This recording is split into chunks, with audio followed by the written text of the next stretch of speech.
Thank you, Mr. President, for finding the time for an interview with our agency despite your busy schedule. It was exactly 1 month yesterday since the counter-offensive of Azerbaijan's armed forces began in Nagorno-Karabakh. How would you assess this month from the point of view of the military-political settlement of the conflict? Azerbaijan's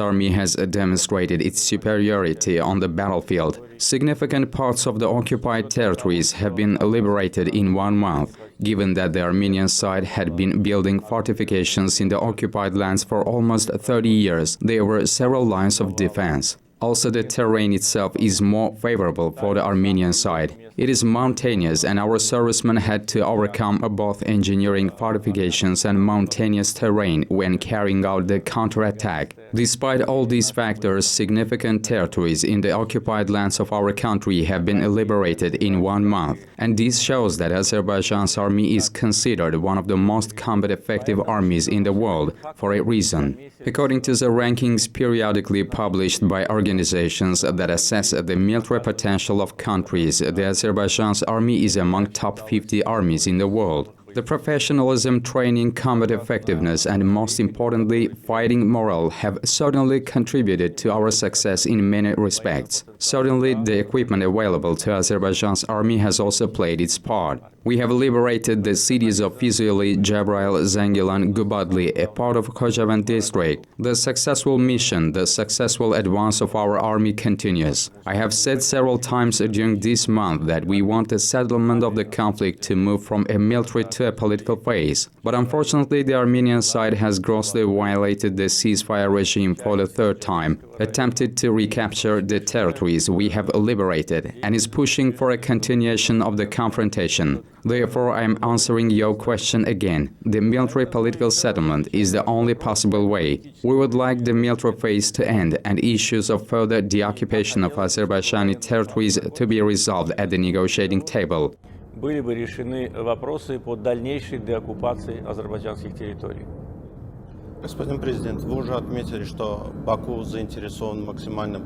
Mr. President, you noted that Baku is interested in completing the military phase as quickly as possible. How long do you think it can last? And is Baku ready to contend with 7 districts around Nagorno-Karabakh?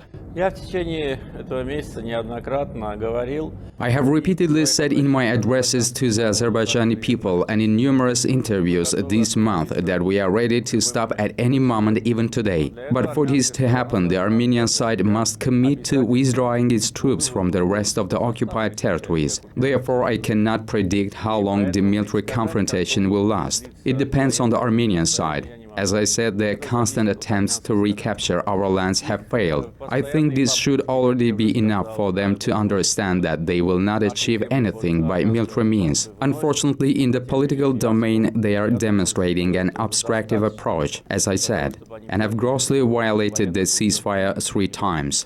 Based on this, of course, we will continue to plan a further action.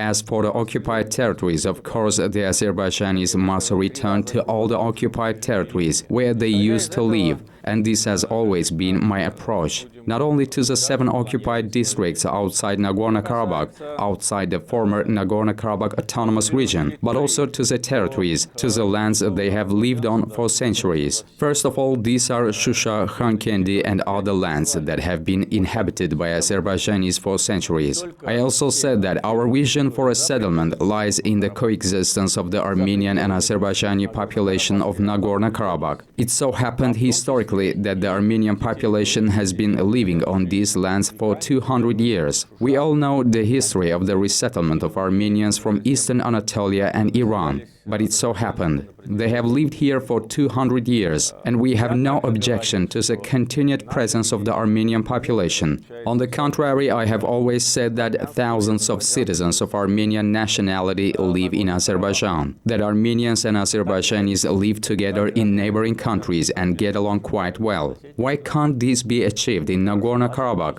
Our vision is this: Azerbaijanis should return to all the territories they lived in. The Armenian population should also live on this land, and in the environment of good neighborliness, we will strive to heal the wounds of war. И в условиях добрососедства мы будем стремиться к тому, чтобы залечить раны войны. То есть получается, что So it means that Baku will not stop until Armenian servicemen withdraw from all the occupied territories. Нам необходимо получить от армянской стороны в лице высшего We need the Armenian side, through of its leadership, to undertake a commitment to withdraw troops from the occupied territories. We haven't heard that yet. As soon as this commitment is made by the Armenian leadership and as soon as it is confirmed and approved by OSCE Minsk Group co-chairs, we are ready to stop military action immediately, provided that the Armenian side also stops it, because all the three violations of the ceasefire were committed by the Armenian side. 4 civilians, including a 7-year-old girl, were killed as a result of a cluster munitions fired on Berda yesterday. This is not a conflict zone. So this is a flagrant violation of the ceasefire, which was agreed in Washington. Prior to that, the ceasefire agreed in Moscow was violated by the Armenian side the next day, when they launched a ballistic missile from the territory of Armenia to Ganja. And as a result of this, 10 people died. As a result of the second ballistic missile attack on Ganja, even more people died. There were about 30 victims in a peaceful city. Therefore, it's not our fault that the ceasefire is not observed. Therefore, the Armenian side must undertake that they will withdraw from the occupied territories that they are still holding under occupation. These include a part of Agdam district, the entire Laçın district, and most of Kalbajar district. And then we will be ready, of course, to move on to a political settlement. It will cover many aspects. In principle, we have expected the fundamental principles, while the Armenian side has rejected them. But the Armenian Prime Minister's aggressive statement yesterday suggests that they say one thing to the mediators and do something completely different. Но вчерашнее агрессивное заявление премьер-министра Армении говорит о том, что они говорят посредникам одно, а делают совершенно другое. Господин президент, вы как раз отметили, что Баку в основном привержен базу. Mr. President, you have said that Baku is mainly committed to the fundamental principles. The first point of these principles was the liberation of 5 districts around Nagorno-Karabakh. But at present, 4 out of 5 districts have already been liberated by Azerbaijan's army. It turns out that, at minimum, the fundamental principles are either not relevant or need some adjustment. Это будет зависеть, опять же, от поведения армянской стороны. It will depend on the Armenian side's conduct again. As you know, negotiations between the foreign ministers of Azerbaijan and Armenia are to be held in Geneva tomorrow. There we will see how committed the Armenian side is to the fundamental principles. After that, we will give our assessment of how relevant they are now or not. Although I have repeatedly stated during this month that Azerbaijan accepts them in general, there are certain aspects that do not suit us, of course, but we accept them in general. As for the return of 5 districts at the first stage, of course, this is no longer relevant, because the fundamental principles determine the sequence of territories to be returned.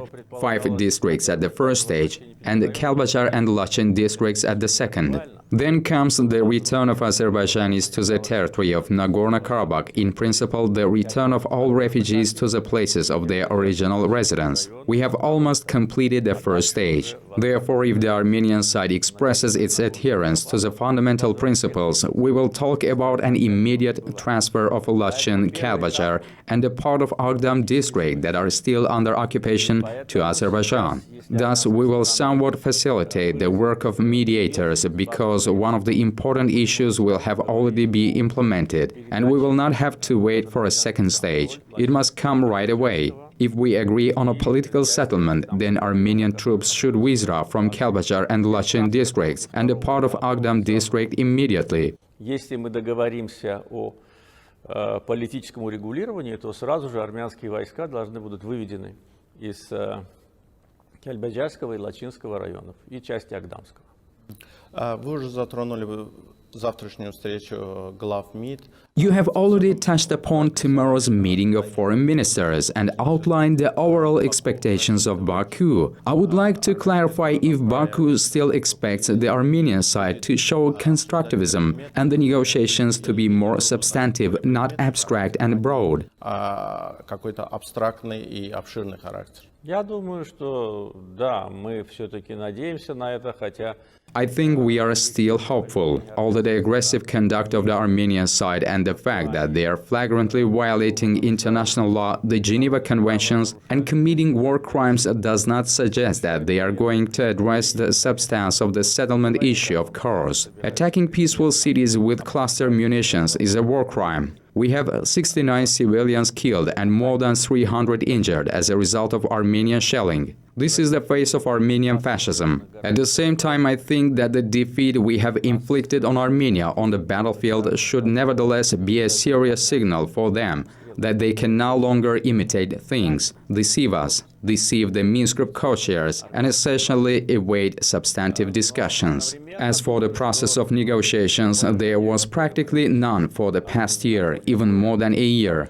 This was the first time this has happened since the 1994 truce, because since then the negotiations have been going on with a varying degree of intensity, and the parties have agreed on provisions of the fundamental principles. They did not fall from the sky. These were the principles proposed by the Minsk Group, its co-chairs, and agreed by the parties. Therefore, there was a process, albeit slow, and some progress was being made. But after the new government came to power in Armenia, they gave us, and as far as I know, the mediators, promises in the first year. But in the second year, they openly demonstrated their true intention, that they would not give up a single centimeter of the land. Moreover, they threatened us with a new war for new territories. In fact, these were the words of their Minister of Defense, who has been completely discredited as such both in the eyes of his own people and in the eyes of the international community. And after such a humiliating defeat, I'm surprised he hasn't resigned yet. И после такого унизительного поражения я удивляюсь, как он до сих пор не подал в отставку. Господин президент, вы отметили, что премьер Армении в последнее время делает достаточно воинственные заявления. What is your assessment of remarks by Armenian Prime Minister Nikol Pashinyan, who on the one hand uses belligerent rhetoric, but on the other hand says that Armenia should prepare for painful compromises, then changes his tone again? What is behind this? Болезненным компромиссом. Но вчера риторика поменялась, и, как вы сказали, она стала более воинственной. Как вы считаете, чем это обусловлено? Мне трудно давать комментарии на этот счет.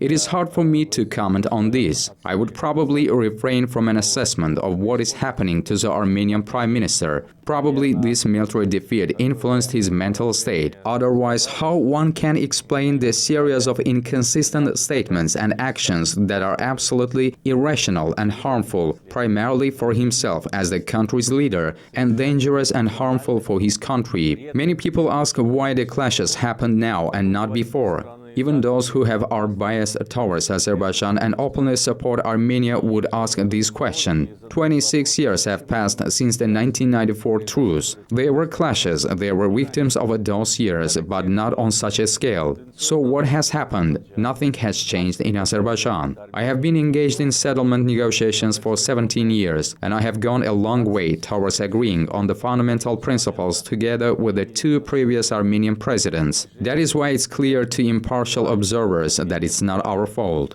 This has to do with inappropriate, irrational and dangerous conduct of the Armenian Prime Minister. No former Armenian leader ever allowed insulting actions with respect to the Azerbaijani people. None of them allowed the head of so-called Nagorno-Karabakh to be inaugurated in Shusha. None of them prided themselves on the demonstrative violation of the Geneva Convention, showing the resettlement of the Lebanese Armenians to Nagorno-Karabakh, including Shusha, and so on and so forth. So these are the results of the ill-conceived and dangerous activity of Prime Minister Pashinyan. I would not comment on his statements inside the country, but what he does concerning the settlement is very dangerous for Armenia itself. Today Armenia can clearly see this. That is why I think that the Minsk Group co-chairs should clearly raise the issues before the Armenian foreign minister, who, as I understand, is in a very difficult situation. He has to answer for the inappropriate conduct of his leader, and in fact, he deserves sympathy. He will have to get himself out of this situation and somehow explain a series of inconsistent actions by his prime minister. On the one hand, he speaks about painful concessions. On the other hand, he says that there is no diplomatic solution. First, he says that he is ready for a compromise, but then he says that he will defend Karabakh until the very end. On the one hand, he says that Karabakh is Armenia, but then he says that we should negotiate with Nagorno-Karabakh. This is an absolutely mutually exclusive palette of inadequacy. So I think that many issues of this will be clarified tomorrow. Думаю, что завтра многие из этих вопросов будут прояснены. Вы уже коснулись деятельности Минской группы. Я бы хотел уточнить такой аспект. In your latest address to the Azerbaijani people, you quite harshly criticized the mediators for essentially being inactive. Does this mean that Baku will insist on changing the Minsk group format? Не исключил возможность пересмотра формата Минской группы. Я неоднократно высказывался о деятельности Минской группы за этот месяц. I have spoken many times about the performance of the OSCE Minsk group over the past month, and what I said in the address to the Azerbaijani people is the absolute truth. Any format, no matter what it's called and who it involves, should acknowledge its ineffectiveness if it doesn't fulfill the set task. And the said task hasn't been fulfilled, although I cannot deny that the Minsk group made attempts to reach a settlement because fundamental principles were elaborated with its assistance. They worked and they proposed options. There were some things we didn't agree with. There were some things that the Armenian side didn't agree with. So that was a process that had lasted until Pashinyan came to power in Armenia. But from the point of view of effectiveness and efficiency, the Minsk group, of course, didn't live up to the expectations. I mean the co-chairs' performance. Should the co-chairs be other countries, this could have been explained by their insufficient international relevance, by their lack of authority to implement even the UN Security Council resolutions that they had adopted themselves. But when the Minsk group co-chairs are 3 permanent members of the UN Security Council, when 3 nuclear powers cannot exert pressure on Armenia, this of course raises a lot of questions. As for the composition, I have already said that the Minsk group was set up in 1992. I don't know how it was set up and what principles underlie the choice of its members. But as I said, if we formed a contact group today, its composition would of course have been completely different. It would include countries that have their positions in the region and that have potential and authority in the world. Of course, I think the countries that are current co-chairs could probably remain there. But this is not a question for me because the mechanism and the procedure of forming the Minsk group and its co-chairs is the prerogative of the OSCE. I think that we should not cling for formalities in order to settle the conflict. The Minsk group as such can continue working, but we should think about new cooperation mechanisms between the countries of the region in order to practically reach a political settlement. I think that Russian President Vladimir Putin probably meant the same when he spoke about this. Думаю, что президент Путин, когда говорил об этом, наверное, имел то же самое в виду. In this regard, some experts propose the 2+2 formula. How acceptable is it to Baku? 2 is Armenia and Azerbaijan, and the other 2, Turkey and Russia. Для нас это было бы приемлемо, потому что и Россия, и Турция наши соседи. This would be acceptable to us, because Turkey and Russia are our neighbors and countries with which we have close mutual relations and countries with good potential for cooperation among them. It is enough to look at the history of the past few years. Turkey and Russia have reached a high level of mutual understanding on many issues, including the bilateral agenda and the international security agenda. We see that in Syria and in Libya, and in tackling issues of countering international terrorism, let alone energy projects, economic investment projects. Even before this escalation, I said that we have always welcomed the rapprochement between Turkey and Russia. I believe that this is an important factor of regional security. Considering that Armenian separatism is the main threat for us, and not only for us but for the entire region, I believe that combining the efforts of Turkey and Russia would benefit the region and could accelerate the political settlement of the Nagorno-Karabakh conflict. И могло бы ускорить политическое урегулирование Нагорно-Карабахского конфликта. Господин президент, вы неоднократно говорили о том, что посредники для прорыва в урегулировании... Mr. President, you have repeatedly said that the mediators should impose sanctions against Armenia in order to secure a breakthrough in the settlement process. What it might look like. Да, вы правы, я об этом говорил.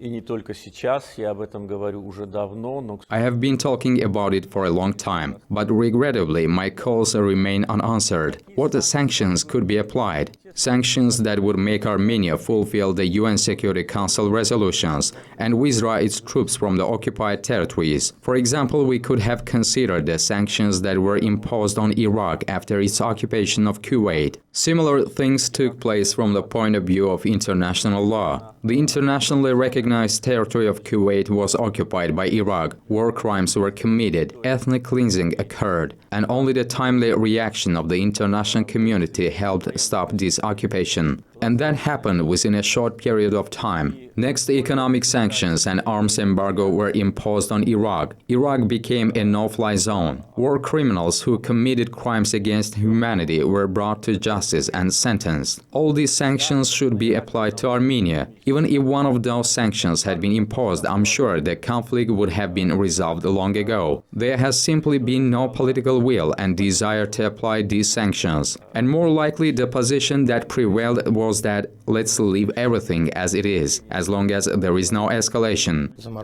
Do you mean frozen? Хотя понимали все, что это не может длиться вечно.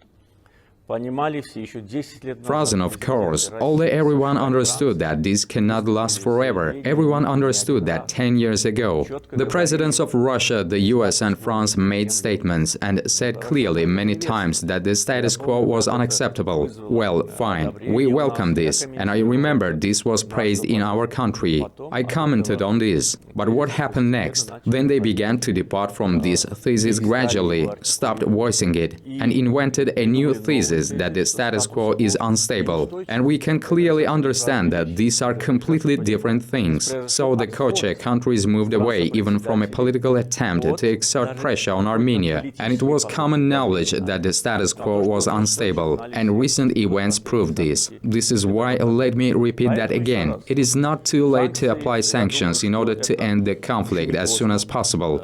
I think that co-chair countries should seriously think about what sanctions could be imposed on the aggressor in order to make them vacate the occupied lands.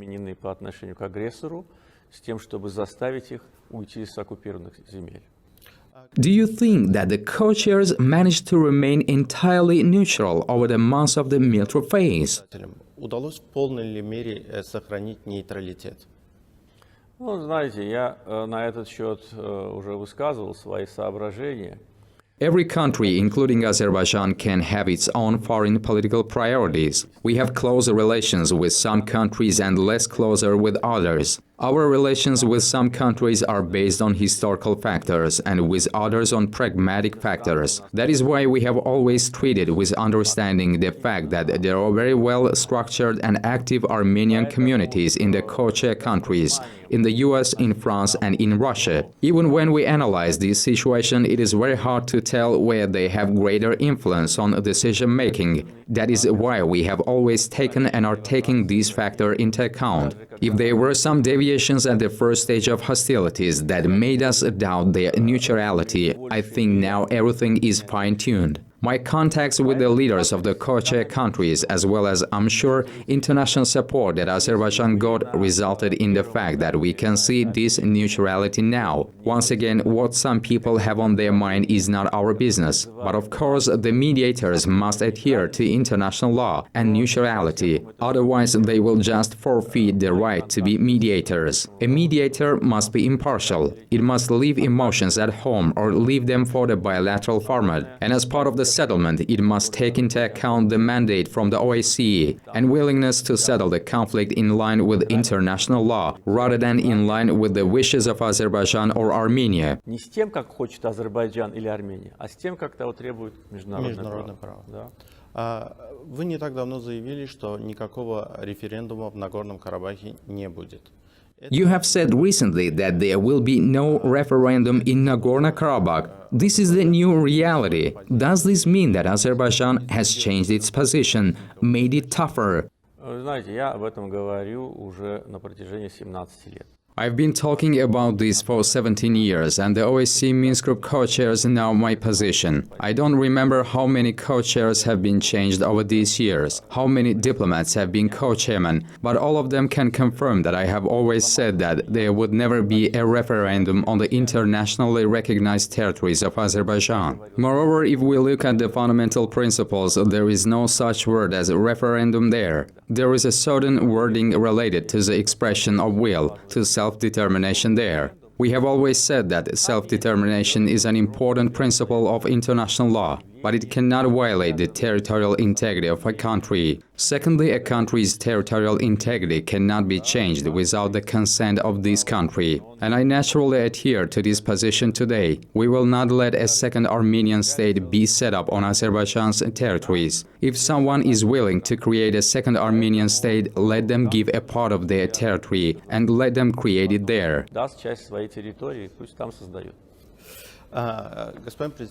Armenia says that it can recognize Nagorno-Karabakh's independence if hostilities continue. At the same time, there are calls for countries and international organizations to recognize Karabakh. How likely is this, and what could it lead to? И какие последствия могут привести к урегулированию конфликта?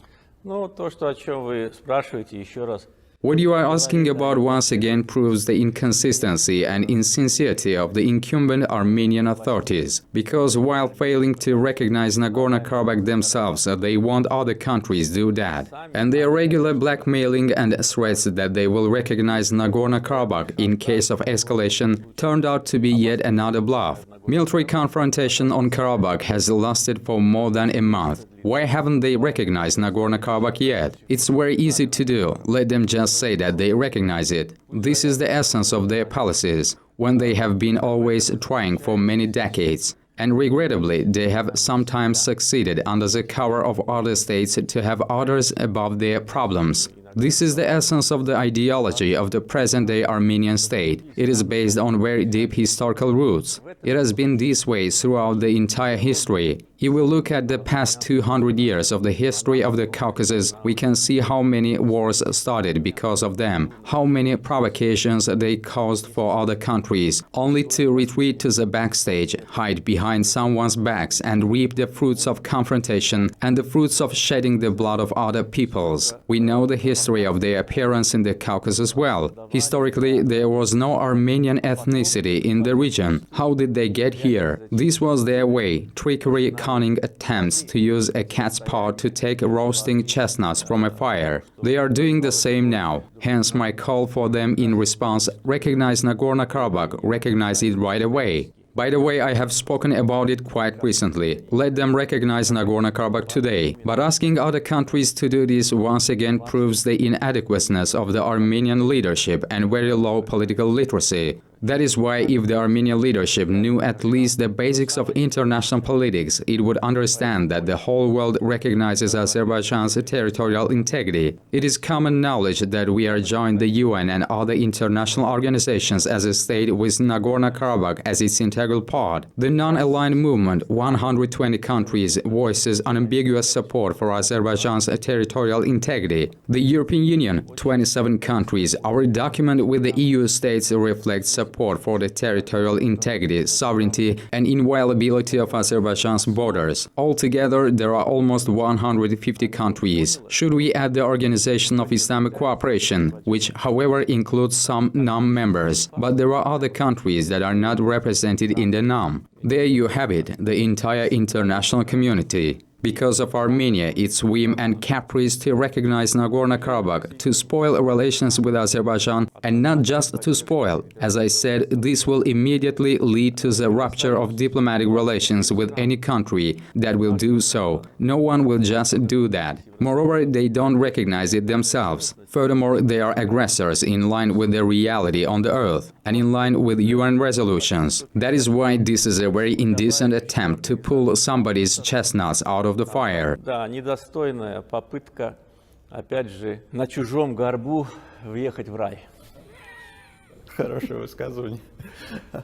Россия предложила направить военных наблюдателей в зону конфликта. Russia has proposed deploying military observers in the conflict zone. Prime Minister Pashinyan in general agreed to deploying peacekeepers to the conflict zone and didn't rule out that these could be Russian peacekeepers. So is it observers or peacekeepers? What is the position of Baku? Позиция официального Баку по этому вопросу. В базовых принципах этот пункт имеет свое отражение, но This issue is reflected in the fundamental principles, but we have never seriously discussed it because we simply didn't get to it. It was planned to dispatch peacekeepers to the region at the final stage of the settlement. When the consequences of the occupation are eliminated, when refugees return to Nagorno-Karabakh, then yes, in order to ensure that Azerbaijani and Armenian population can live side by side, disengagement forces will be needed at the first stage. But the fundamental principles don't state for how long they should be deployed and what countries they should consist of, simply because we didn't reach it. First of all main provisions of the agreement must be agreed on. As for the desire of the Armenian Prime Minister to see peacekeepers in the conflict zone, then firstly, this is none of its business, because when we speak about the conflict zone, we should understand that this is Azerbaijan's territory.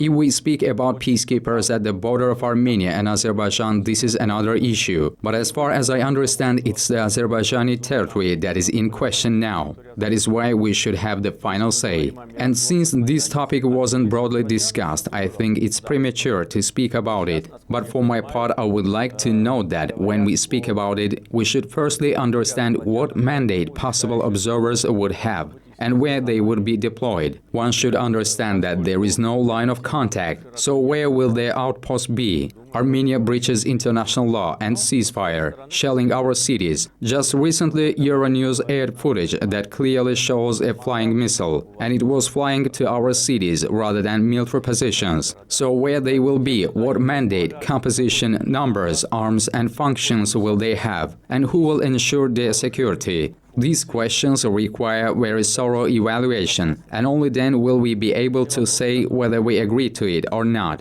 That is why it is so far premature. И только после этого мы можем сказать, что да, мы на это согласны или не согласны. Поэтому это пока преждевременно. В целом, вот в настоящее время обсуждают ли... In general, do military officials of Azerbaijan, Armenia and Russia discuss any mechanisms of ceasefire monitoring? Нет, таких обсуждений сейчас. No, there are no such discussions now. Готовы ли вы приехать? Are you ready to go to Moscow for negotiations on Karabakh with the Armenian Prime Minister? And on what conditions? Я такого приглашения не получал.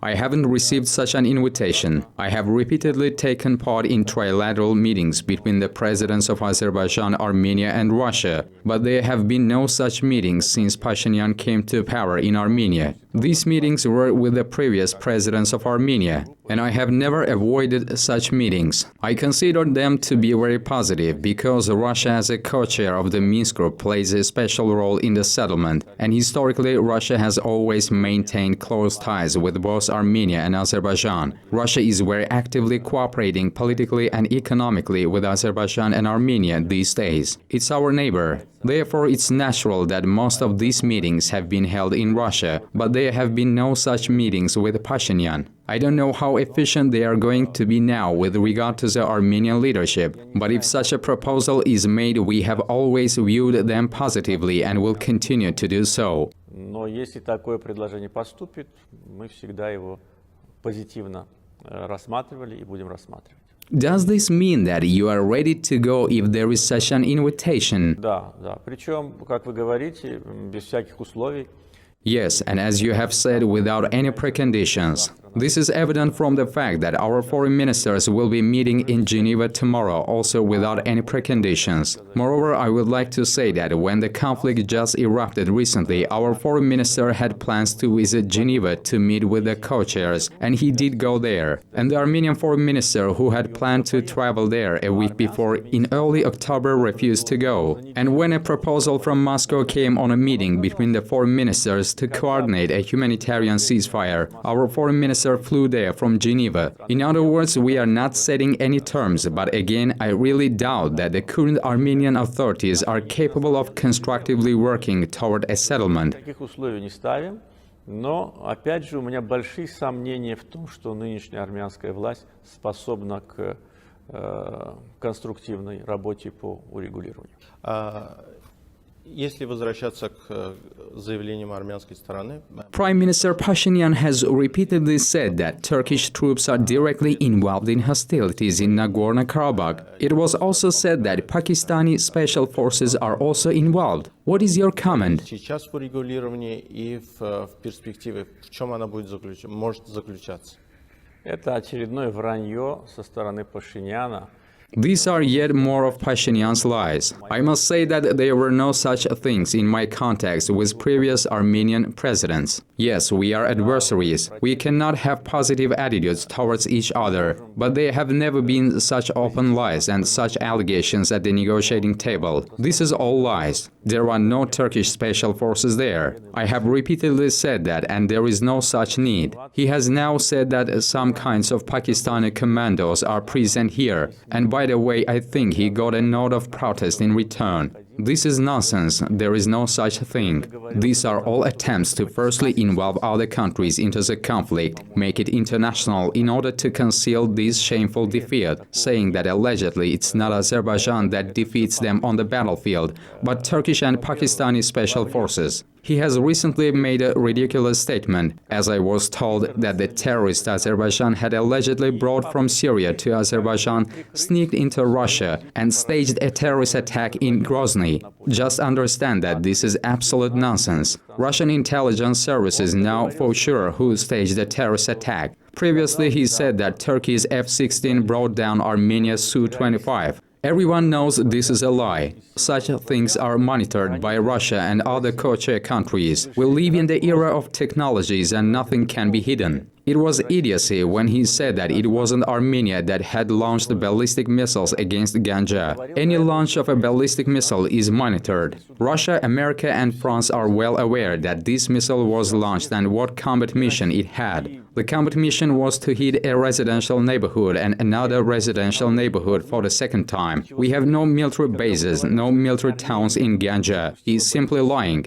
And he says it was not us when hundreds of journalists take picture of these horrific destructions, when foreign diplomats give interviews right from the destruction site. Pashinyan says that it was not Armenia. If it wasn't them, then who did? Did we strike Ganja ourselves? Just imagine the level of deceit and what is more idiocy. Any reasonable person should understand that this is impossible to hide. It is yet another lie when he speaks about Pakistani and Turkish special forces. He will say tomorrow that Martians were brought here in order to liberate territories. Expect anything from him. Завтра он скажет, что мы марсиан сюда привезли, чтобы освободить территорию. От него можно ожидать все, что угодно. I would still like to specify Turkey's future role in the conflict settlement. Роль Турции в урегулировании мы видим как эффективную роль. We see Turkey's role in the settlement as effective. Turkey is a brotherly country to us. Turkey is the only country in the world that borders all three South Caucasus countries. Turkey today has a decisive say in many discussions, not only on a regional but also on a global scale. Turkey pursues an absolutely independent foreign policy, thus evoking, as far as I know, much irritation among those who have got used to dictating. That is why I think Turkey, as a reliable partner and friend of Azerbaijan, which has also have very close relations with Russia, will definitely play an important role. It's already playing this role, and the fact that the presidents of Russia and Turkey, the foreign ministers and the defense ministers are in constant contact with each other discussing these questions proves that Turkey is already engaged, whether Armenia likes it or not. But I'm certain that Armenia is forced to recognize and accept this. Как бы это ни нравилось Армении, но Армения, я уверен, что вынуждена будет это признать и с этим согласиться. Господин президент, есть ли все-таки риск того, что... Is there a risk that the Armenia-Azerbaijan conflict will escalate into a regional confrontation involving big powers?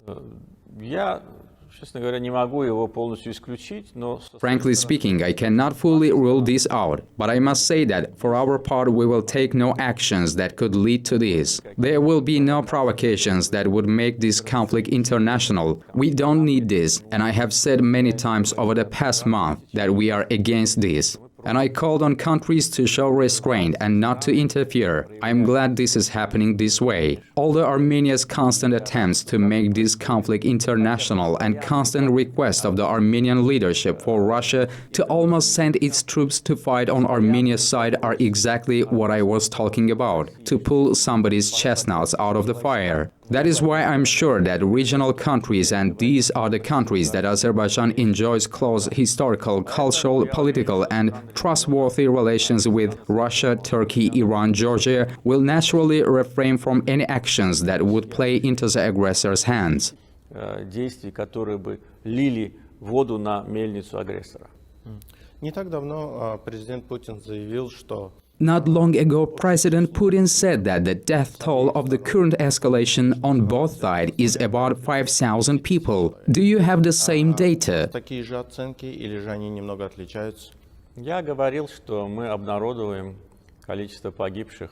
I said that we would publish the number of killed servicemen after the war is over. As for civilians, we are making data public. I told you about 69 people killed and more than 300 wounded. As for the losses, I can say what the losses Armenia could have according to our estimates. Just look, simple arithmetic. 256 tanks were destroyed as of yesterday. The figure is growing day to day.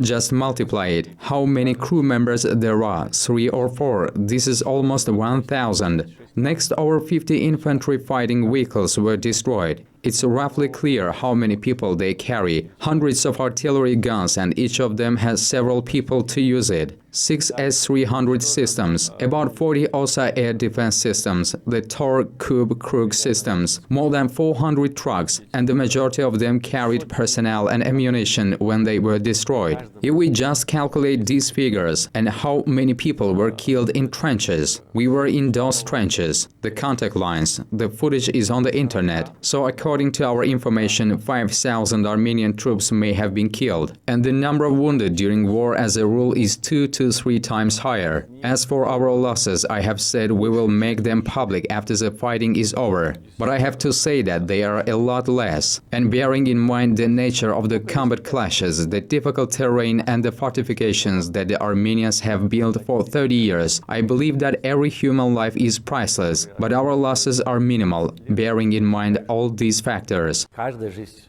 человека бесценна, но с учетом вот всех этих факторов наши потери, считаю, что минимальны. Хотелось бы вот продолжить эту тему.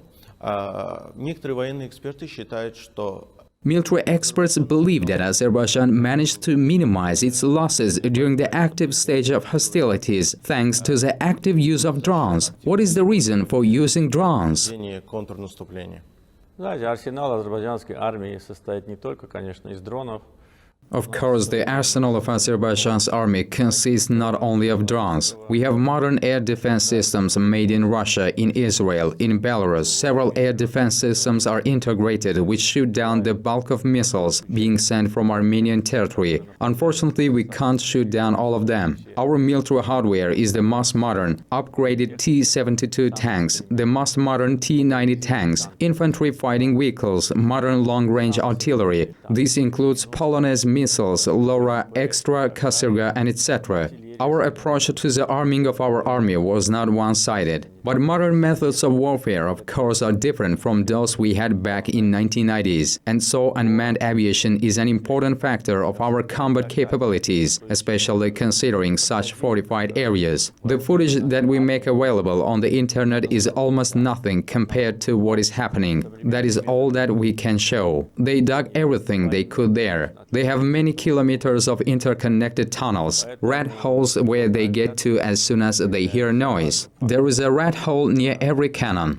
That is why it would have been very hard to destroy this without modern hardware. This would result in a large number of casualties. We destroyed many Grad systems, and in this case, unmanned aviation, Turkish and Israeli drones helped us very much. By using UAVs, we destroyed at least 6 S-300 air defense systems. In addition, marine UAVs conduct reconnaissance, apart from independently carrying out strikes. They also coordinate artillery, which strikes afterwards. This is why it's an important factor of our success. But as I said, Azerbaijani soldiers and officers are liberating the lands, raising the flag. This is our heritage, and this is not by accident that Azerbaijan's army is considered as one of the most effective. I already know that this experience has been studied. In general, this experience will be useful for many countries in order to plan further military building. And even for us, I recently held a meeting with the military and said that we should analyze both successes and shortcomings. And in the future, when we buy military hardware, we should be guided by experience in terms of what we need and what ends up lying idle in storage depots. Военную технику, исходить вот из опыта того, что нам было нужно сейчас,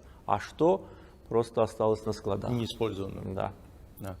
Господин президент, вы отметили, что нынешняя фаза эскалации. You spoke about Azerbaijan's civilian losses. What is the reaction of the international community to this? Does it condemn it, or is it limited to calls on Baku and Yerevan to stop shelling each other? Обстрелы мирных граждан, но как бы осуждение Баку не встречает от международного сообщества за действия Армении.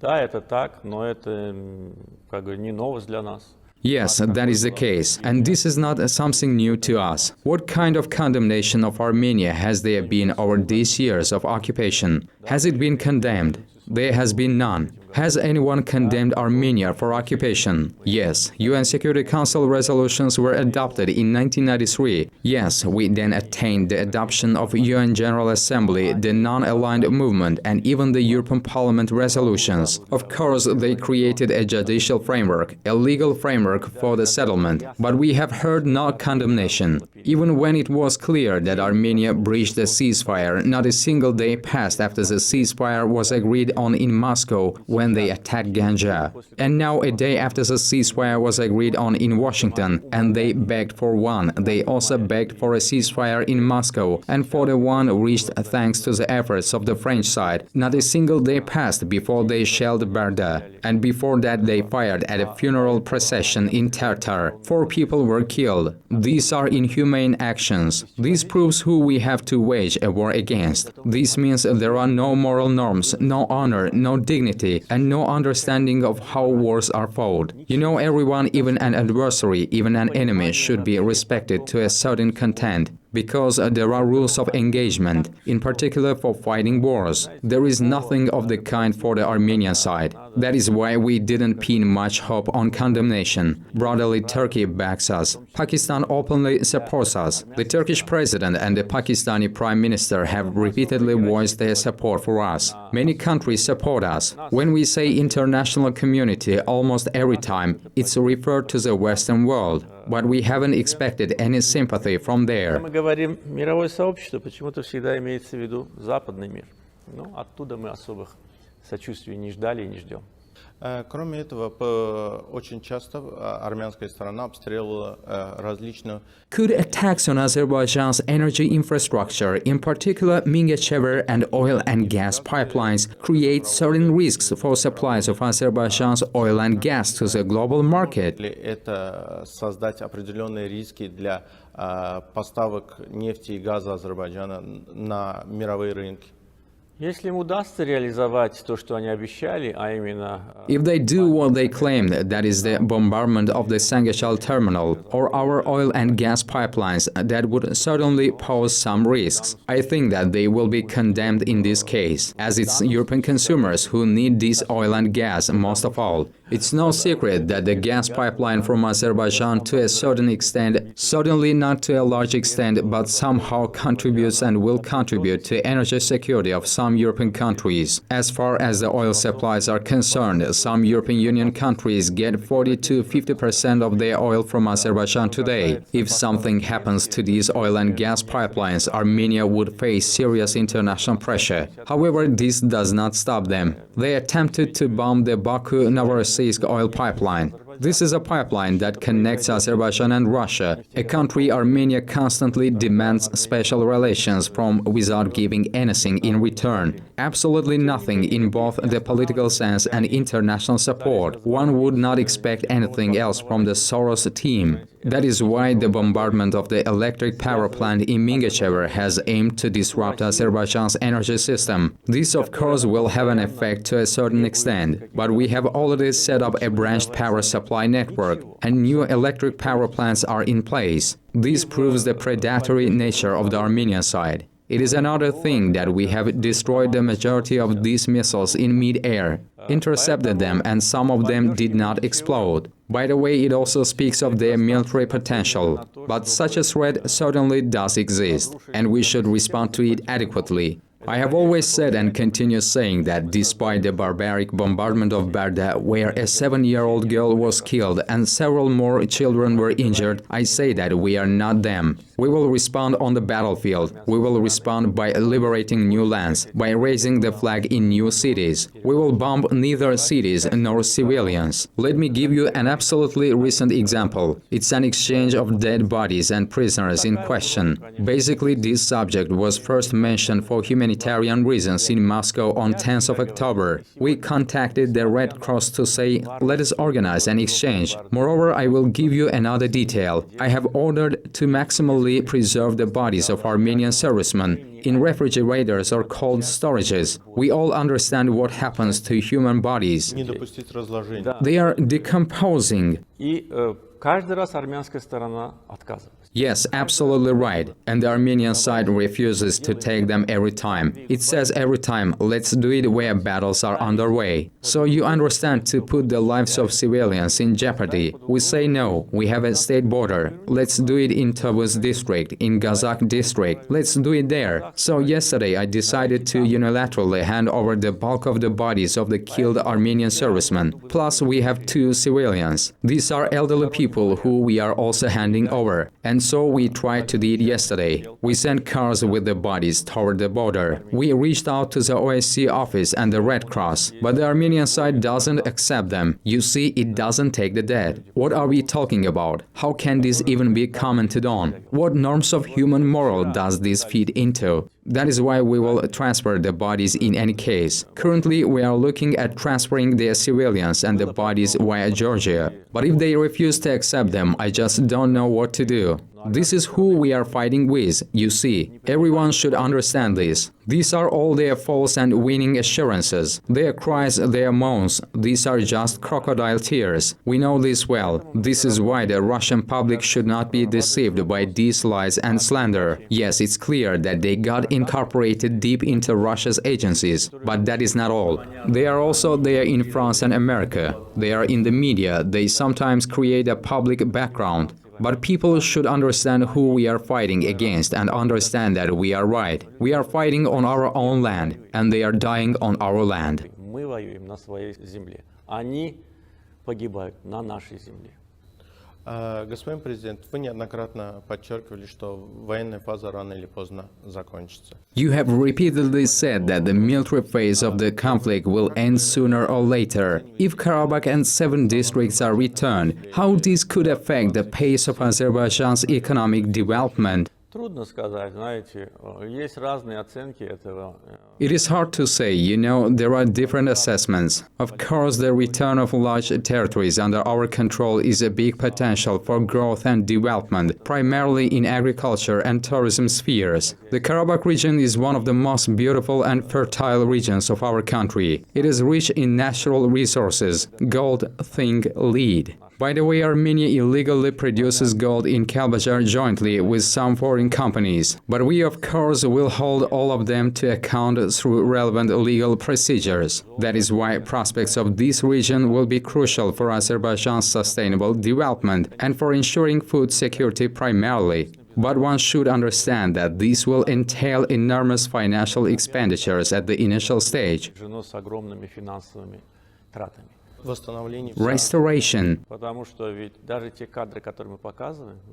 Yes, of course. The footage that we demonstrate show that there is no house left intact there. When we liberated visually, we were unable to find a single building intact. Just imagine in the entire city. And tens of thousands of people live there. No building. I was called and I said, raise the flag on a flagpole. Do you understand? This is what they did. And look at the ruins of Agdam and Jabrail district. Everything is in ruins. It looked as if barbarians were there, not people. They took everything away, roofs, windows, toilets and sinks. They are just thieves. That is why we will face enormous expenditures, infrastructure, roads, communications, housing, administrative buildings. Let me put it this way, at the first stage from the point of view of the gross domestic product, this will probably have a positive impact on the construction industry, employment and everything related to the production of construction materials. But from the point of view of expenditures, these will run to many billions. We will calculate the damage. I have already given instructions to set up temporary command offices in liberated territories. I issued this order just a few days ago. We will take stock of everything that is left there. We will assess the damage inflicted there. Naturally, later at the stage when our people will return there, we will employ relevant legal procedures and hold the aggressor accountable. So I think in the long run, I think in 5 or 10 years, this will add a good impetus to the non-oil industries, while this will be very costly in the short run. But there are no material dimensions that would stop us from restoring Karabakh and make it one of the most beautiful and comfortable places for living on Earth. Сделать его одним из самых красивых и удобных для жизни мест на Земле. И последний вопрос, каким вы видите геополитический... And my last question, what is your vision of the geopolitical development of the situation and alignment of forces in the region after the Karabakh conflict is settled?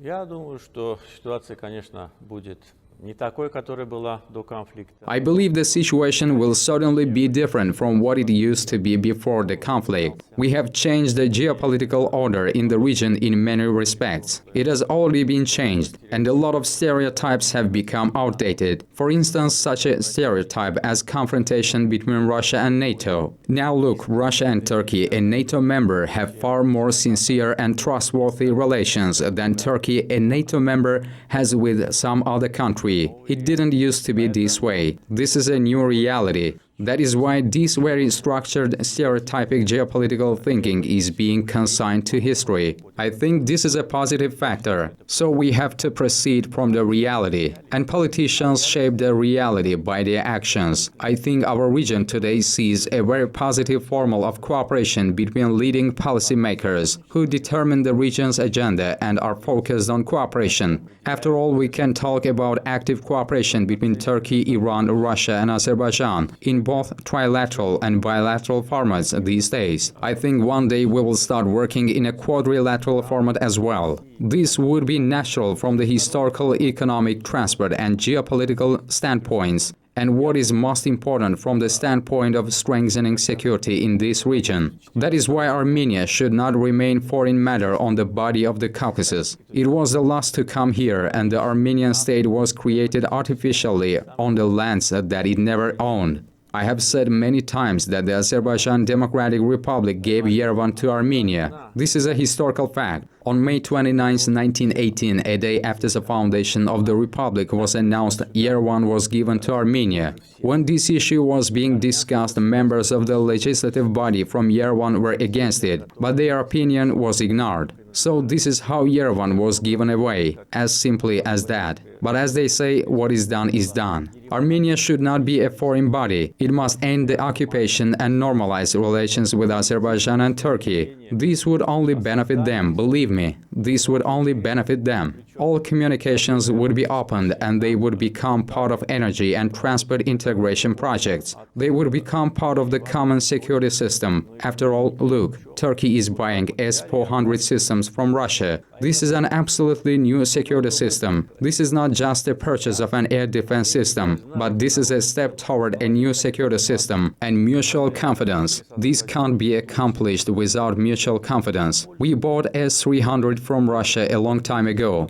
This is also a factor of mutual trust you see. Therefore, the arrangement in the region benefits all. Armenia should come to understand that it's being marginalized, and nobody will fight for it. And what's next? If it continues confrontation with us, if it keeps making territorial claims against Turkey, well, it should understand how can it oppose us. But we don't want this opposition. We want peace despite all the pain and tragedies that they have inflicted on our people. Therefore, I believe that geopolitical realities should be developing positively. At least as far as we are concerned, we will be doing all we can to make this happen. Со своей стороны будем делать все, чтобы так и было. Спасибо еще раз. Thank you for your detailed answers. Спасибо. Thank you.